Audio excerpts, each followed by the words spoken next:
과거에 함께 사역하던 후배 목사님이 있었는데 이분은 사역지가 아제르바이잔이라는 곳으로 선교사로 나갔습니다. 그런데 이 아제르바이잔은 종교적인 분포도를 보면 93.4%가 이슬람이에요. 그러니까 이 지역에는 기독교가 정말로 없는 지역이고, 어느 정도냐, 선교를 하다가 폭탄 테러가 막 오게 되고 총을 막 갈기는 그런 지역이 이 아제르바이잔입니다. 근데 이분이 그곳에 선교사로 나간 거예요.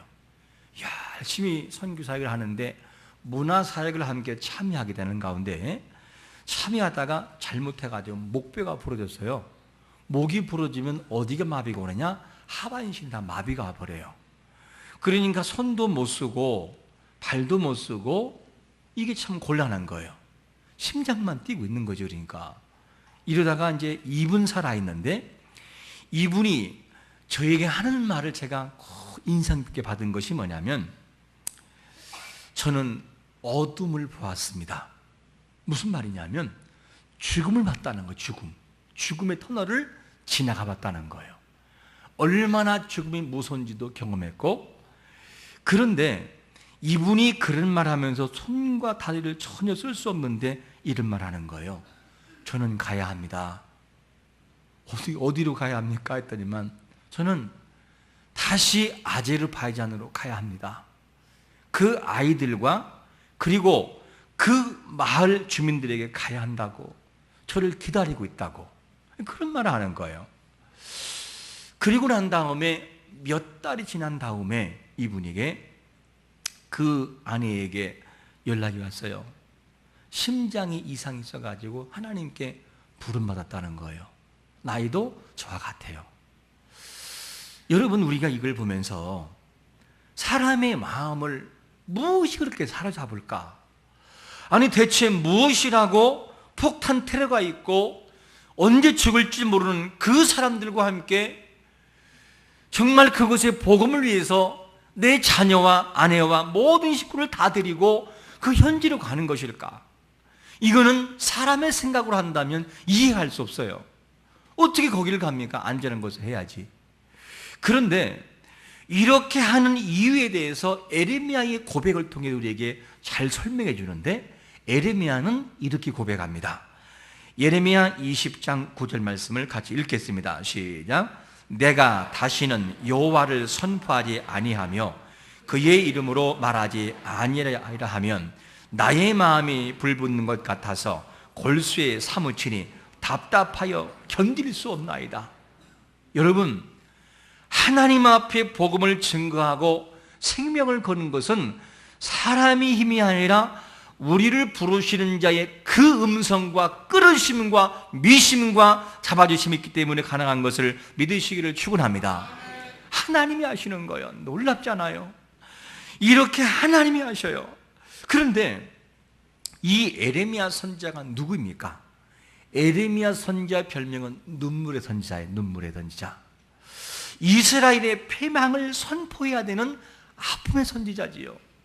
대부분의 선지자들은 너희에게 힘을 낼 것이다, 힘을 내라 그러면서 용기를 주는데, 이 에레미야 선지자만큼은 누구에게 선포하느냐? 자기 고국의 백성들에게 자기 나라가 망할 거니까 여러분 자중하고 조용히 하고 순종하고 대적하지 말라, 이거를 선포해야 돼요. 그러니까 이것을 선포하니까 얼마나 이게 힘들겠어요. 아니 자국민에게 나라가 망한다고 하는 것이 이게 말이 되냔 말이에요.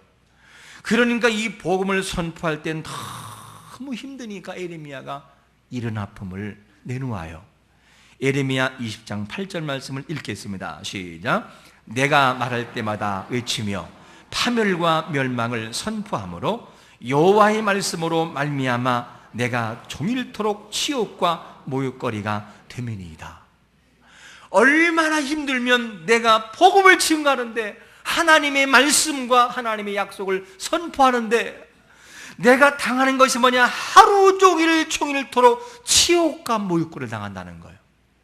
지나가면 손가락질하고, 지나가면 욕을 하고, 지나가면 침을 뱉고, 지나가면 역적이라고 욕을 하고, 그것이 뭐냐면 자기 일을 한 것이 아니라 하나님의 일을 하는데, 그게 누구냐?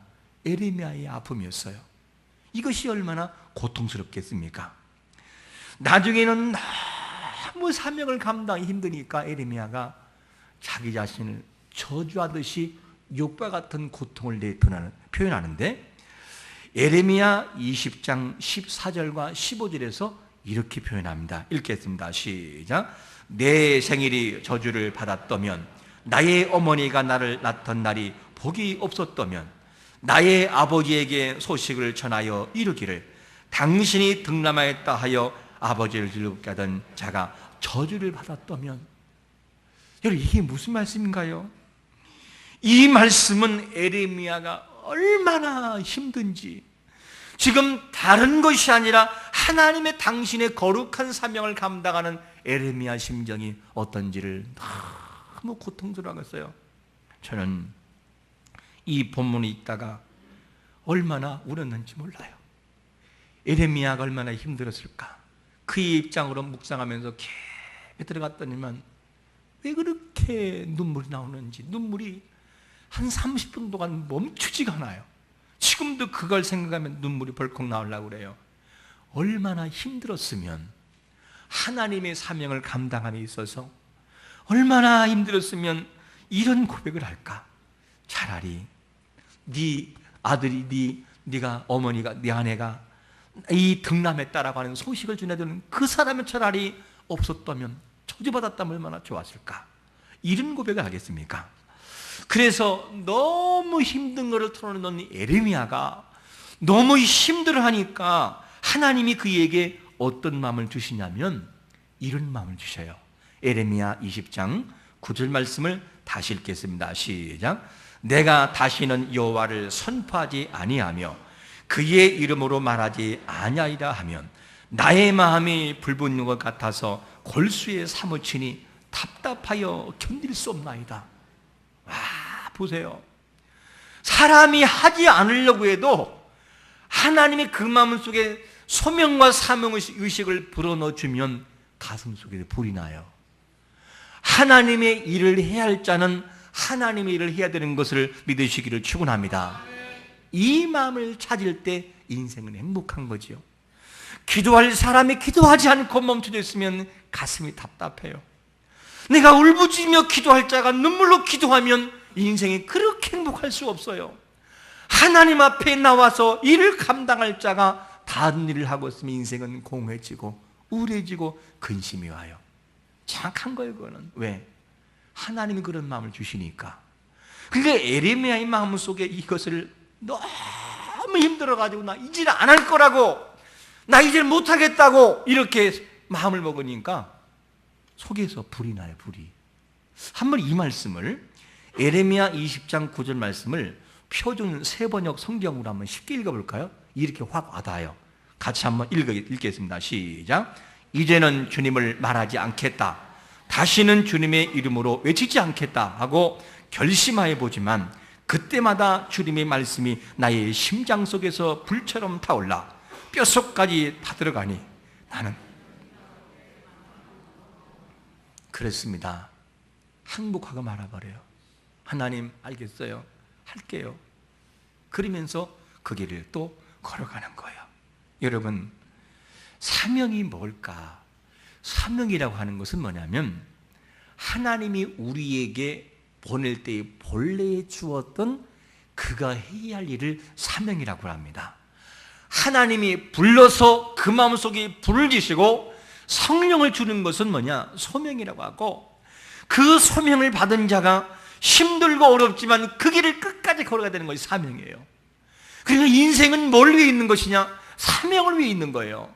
이거를 잃어버리는 순간 인생은 참 공허함이 찾아와요. 여러분, 사명은 좋아도 해야 되고 싫어도 해야 되는 것이 사명인 걸 믿으시기를 축원합니다. 그게 사명이에요. 그러니까 저는 여러분들에게 이렇게 묻고 싶어요. 그렇다면 분명히 사명이 있을 텐데 에레미야에게는 이렇게 외쳐야만 되는 사명이 있다면 여러분들에게는 무슨 사명이 있으십니까? 찬양대 여러분들 모두에게는 어떤 사명이 있으십니까? 여러분들에게 뭐가 있으십니까? 사명이 있어요. 하나님 나에게 뭔가를 부여해 놓아 주신 사명이 있다니까요. 그 사명을 감당하는 인생에게는 기쁨이 있어요. 그러므로 우리는 잊지 말아야 돼요. 사명을 위하여, 정말 불타는 사명을 위해서 하염없이 울어보는 눈물이 있어야 돼요. 하나님, 나는 무엇을 위해 이 땅에 왔습니까? 하나님, 나는 왜 이렇게 세상을 살아가야 됩니까? 라고 물으면서 사명을 위해서 가슴을 치며 울어보는 경험이 있어야 돼요. 그래야 그 사명을 위해 살아갈 수 있습니다. 그런데 오늘 본문 속에 누가 나오느냐? 사명의 확실성이 있는 사도 바울이 나와요. 바울이라고 하는 사람이 사명을 위해서 그는 이렇게 고백되는데, 사명을 이렇게 감당한다는 거예요. 사도행전 20장 24절입니다. 시작. 내가 달려갈 길과 주 예수께 받은 사명, 곧 하나님의 은혜의 복음을 증언하는 일을 마치려 하면은 나의 생명조차 조금도 귀한 것으로 여기지 아니하노라. 할렐루야. 여러분, 바울이 어떤 사람이죠? 못난 사람이 아니에요. 할 게 없어서 목회를 하거나 선교사의 사명을 감당한 자가 아니라니까요. 바울 그러면 어떤 사람이냐? 최고의 학식을 갖춘 자고, 집안도 아주 뛰어난 집안이고, 그는 다른 것에 빠질 것이 없는 사람이에요. 그런데 이런 사람이 뭐를 하느냐? 그런데 이가 살아갈 때에 인생에 살아가는 목표가 명확해요. 뭘 위해 살아가느냐? 나는 하나님의 영광을 위하여 복음을 증언한 일을 마치려는 순간까지 내 생명도 나는 바칠 수 있습니다. 내 인생은 하나님을 위해 있습니다라고 하는 것을 그냥 증언하며 살아가는 것이 누구냐? 이 바울의 모습이었습니다. 여러분, 마음이 혹시 공허하십니까? 마음이 외롭고 공허하고 채워지지 않는 뭐가 있습니까? 그것은 뭐냐? 사명을 잃어버렸기 때문에요. 인생은 사명을 잃어버리는 순간 삶의 목표를 잃어버려요. 내가 무엇을 위해 살아가지? 무엇을 위해 이렇게 살아가지? 왠지 모르게 내 인생에 뭔가가 빠진 것 같아요. 뭔가가 빠진 것 같은 마음 들 때는 뭐냐? 사명을 확인해야 돼요. 내가 해야 할 사명이 뭔지, 내가 정말 해야 할 사명이 뭔지를 찾는 순간 인생의 행복이 찾아와요. 여러분, 사명을 찾는 자가 되시기를 축원합니다. 나에게 부여하신 사명이 내 중심 속에 서 있어서 그 사명을 위해 내 삶이 뛰어가는 목표가 될 때 하나님도 기뻐하시고 나도 기뻐하는 것이죠. 이것이 회복되지 않으면 인생은 참 공허합니다. 그래서 바울이라고 하는 사람이 희생적인 삶을 살아가는데 뭐라고 고백하냐면, 사도행전 20장 19절에서 그는 이렇게 복음 위에서 고난받았어요. 시작. 곧 모든 겸손과 눈물이며 유대인의 관계로 말미암아 당한 시험을 참고 주를 섬긴 것과, 이 바울이라고 하는 사람은 뭐냐면 인생을 살아가는 삶 자체가 고난이었어요. 이 고난이 무엇 때문이냐? 하나님 때문에. 그런데 이 고난을 위해서 다 살아갔는데 이제는 바울이 어디로 가야 되느냐?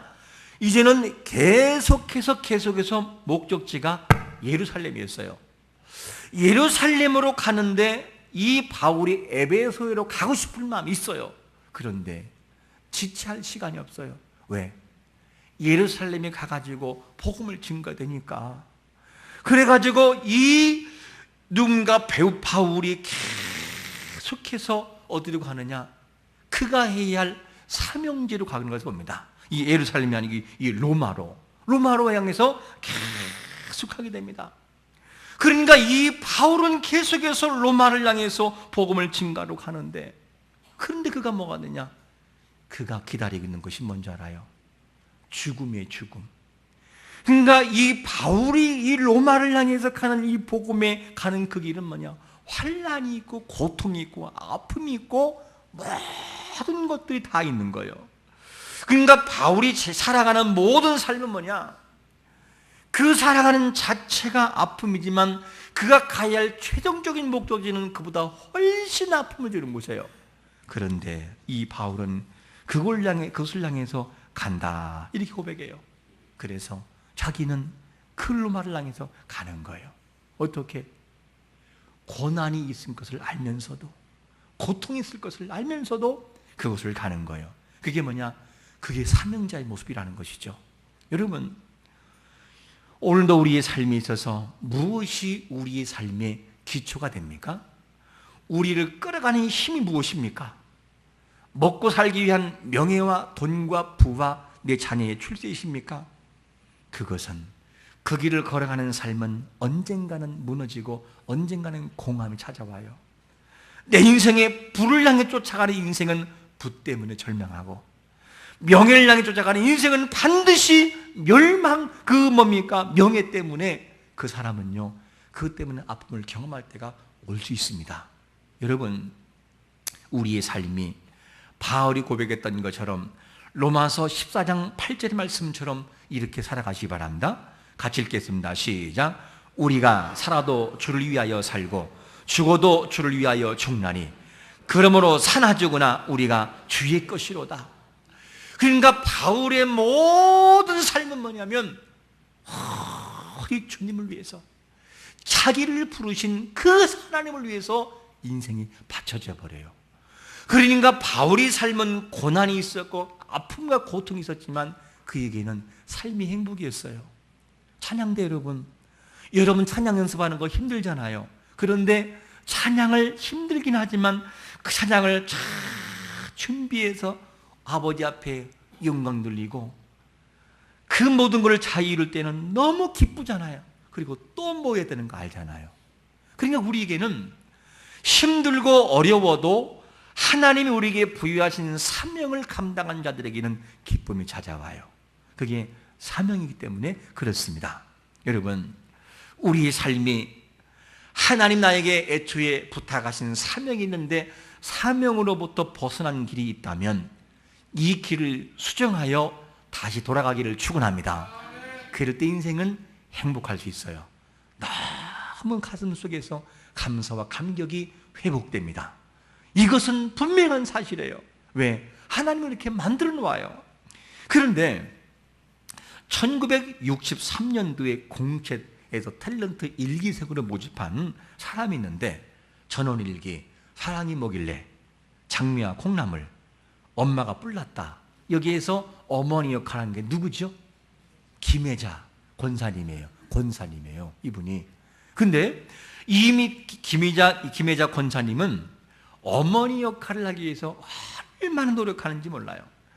근데 이 사람에게는 모든 것이 다 있어요. 명예, 외모, 부, 없는 게 없어요.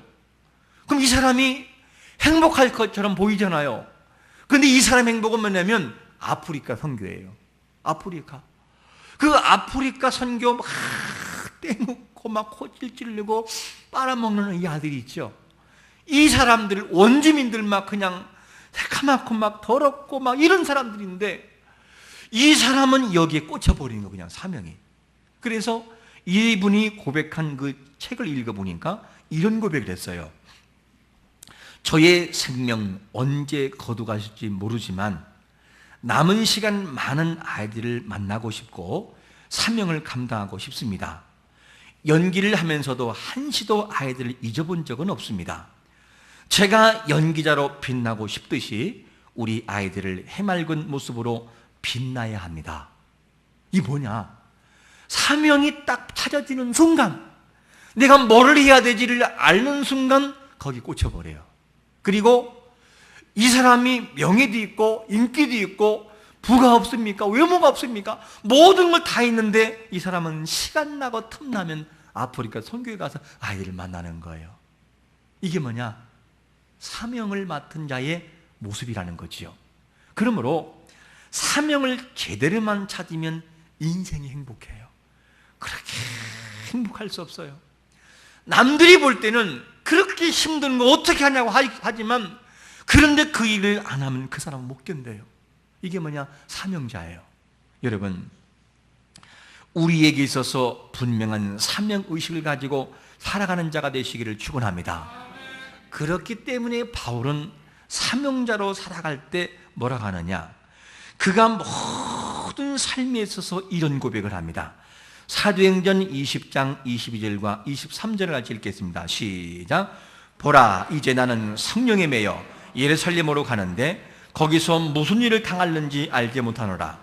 오직 성령이 각 성에서 내게 증언하여 결박과 환난의 날을 기다린다 하시나.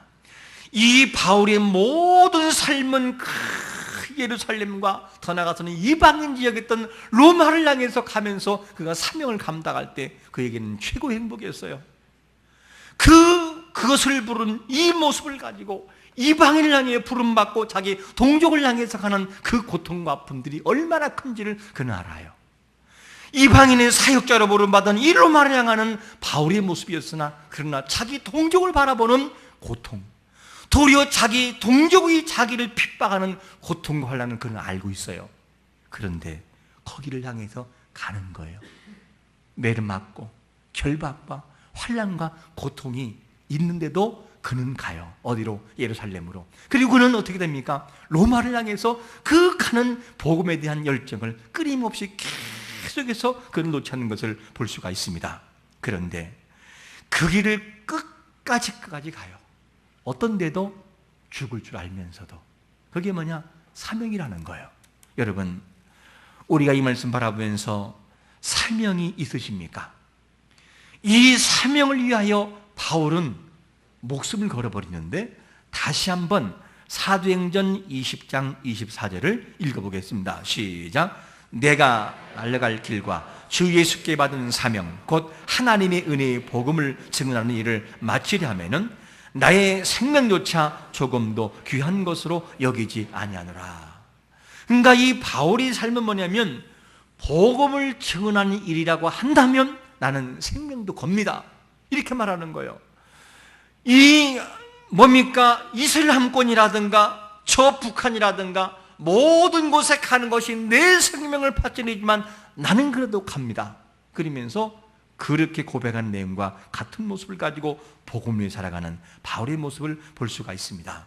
그런데 이 바울이란 사람이 처음부터 이렇게 됐을까? 처음부터 사명을 가진 자가 아니었어요. 똑같은 그가 바울이요 또 그리고 사울의 모습을 갖췄으나 사명을 발견하지 못할 때는 엉뚱한 곳에 에너지가 다 소모돼 버려요. 어떻게 바뀌죠? 하나님의 영광을 가리는 쪽에 에너지가 다 소비돼 버립니다. 그런데 진짜 예수 그리스도를 인격적으로 만난 이후에는 그가 어떻게 바뀌느냐? 하나님의 영광을 위해서 완전히 바뀌어 버려요. 이게 누구냐? 바울의 모습이었습니다.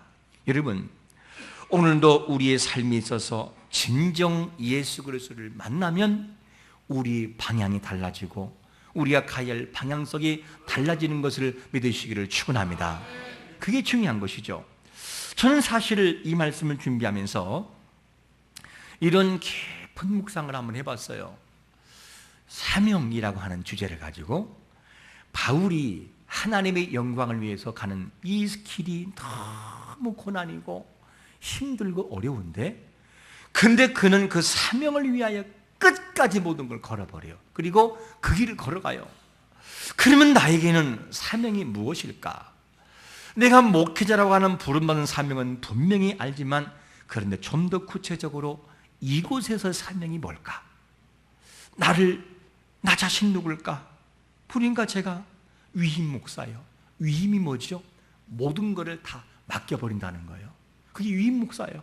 그러면 내가 위임 목사라고 한다면 하나님이 나에게 맡겨주신 거룩한 교회의 사명을 감당할 때 내 가슴 속에 하나님 아버지의 마음이 얼마나 되는가 묵상해보고, 그리고 목자의 심정이 내 가슴 속에 얼마나 불타오르는가, 정말로 목자로서 한 영을 위하여 밤새 내가 땅을 치며 통곡하며 울어본 적이 있는가, 그리고 성도 하나하나를 바라보면서 내 몸같이 내가 아플 때 함께 아파하는 그 심정으로 많이 울어봤는가.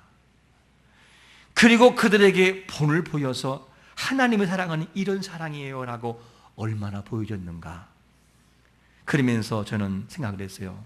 그래, 나에게 맡겨주신 양머리를 정말 소중히 여겨야지. 주님을 대하듯이, 주님을 대하듯이. 그 사람이 배운 사람이든 배우지 않은 사람이든, 그가 가진 자이든 갖지 않은 자이든 주님처럼 대해야지. 주님을 대하듯이. 이 마음을 가슴 속에, 심장에 새겼어요. 그리고 이 모습을 바라보니 참 너무나 부끄러웠습니다. 참 부끄러웠어요. 우는 자와 함께 울고, 우는 자, 기뻐하는 자와 함께 기뻐하는 그 마음, 그게 담임 목사의 마음이 아닐까? 그게 목회자의 마음이 아닐까? 그게 하나님의 마음이 아닐까? 이런 사명을 생각하니까 얼마나 눈물이 나오는지. 여러분, 하나님께서 우리에게 부여하신 사명을 감당하는 것이 옳은 걸 믿으시기를 축원합니다. 장로님들, 여러분들이 주신 사명이 뭡니까? 그리고 한두 집사님들, 여러분들에게 부여한 사명이 뭡니까? 권사님들, 무슨 사명이 있으십니까? 그리고 집사님들, 온 성도 여러분, 여러분들에게 부여하신 사명은 무엇입니까? 하나님은 우리에게 분명히 물을 거예요. 어떻게? 마태복음 25장 이하에서 그 주인이 떠나면서 타국에 갈 때 종들을 불러서 무슨 소유를 맡긴 다음에 오랜 시간 후에 돌아와서 계산하자라고 하듯이 우리에게 물으신다는 거죠. 우리는 그런 사람들이기 때문에 반드시 그때 우리는 발견될 거예요. 정말로 착한 종인지, 충성된 종이었는지, 아니면 악하고 게으른 종이었는지를 그때 발견될 것입니다. 우리는 그때 분명히 사명을 제대로 감당한 자에게는 기쁘고 춤을 추지만, 그렇지 못한 자에게는 하나님 앞에 책망받을 거예요. 그런데 성경에서 자기 주신 사명을 제대로 감당하지 못해서 고통당한 자가 누구 있습니까? 작은 태양이라고 하는 삼손이라는 사람이에요. 이 삼손이라는 사람은 어떤 사람이냐? 본래는 그의 어머니가 아이를 갖지 못하는 거예요. 그러니까 주의사자가 와가지고 뭐를 한 줄 알아요? 너에게 잉태된 아이가 있을 것이다. 그러면서 이 아이를 위해서 지금부터 준비하는데 절대로 포도주를 먹지 말라.